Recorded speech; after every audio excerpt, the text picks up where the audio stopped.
Hi.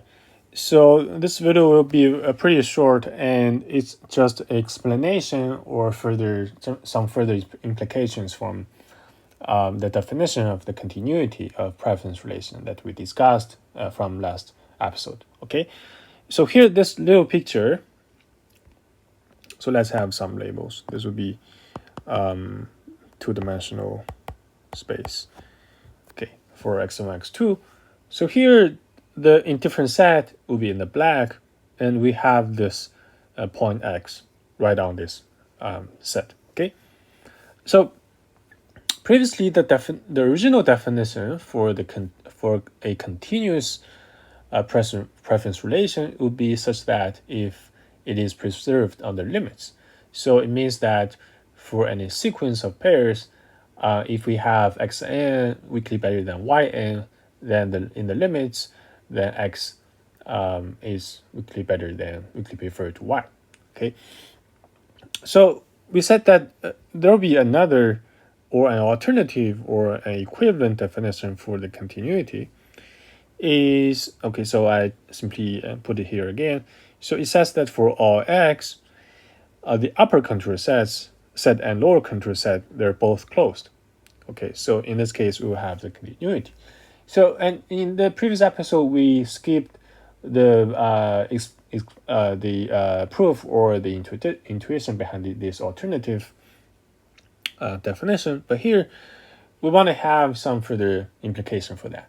Okay, so we said that what do we mean by a continuous preference relation? Remember that in the lexicographic preference relation, we have those straight rays, right, going from the x1 axis and all the way above to infinity to x2 axis, right? All those parallel, infinitely many of those rays, right? So we'll have those jumps, but here we do not have those jumps anymore. Okay, so no matter if you want to approach this black line from the above, from the upper contour set, or from the lower side, from the lower contour set, from the red, either from blue or red, in each direction you want to approach to this black line, which is the indifferent set of x, and you could simply choose this any sequence, right? And if you want to,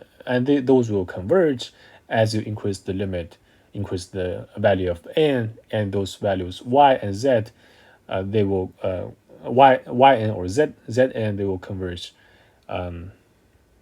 to the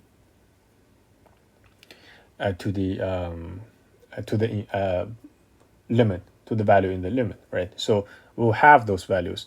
And here, the underlying reason why we would need this lower and upper contour sets to be closed sets. So in this case, we'll have the boundaries included. Okay, so let's say if the boundary, let's simply ignore the red one for now. Okay, let's discuss the black and blue two lines. So if for the upper contour set, okay, so if the upper contour set is closed, it means that this black curve, it is included as the boundary of the upper contour set, right? So in this case, we'll have this, we'll have this blue line to be able to approach this black line, to approach this indifferent set with x, where it stays, right? So, and similarly, it'll be the similar logic for the lower contour set, right? So here, since we have this closed lower contour set, it means that this lower contour set, it includes the boundary with this black line, right? So it means that here, the red line, it could simply approach, or it could, mathematically speaking, it will converge to its limit.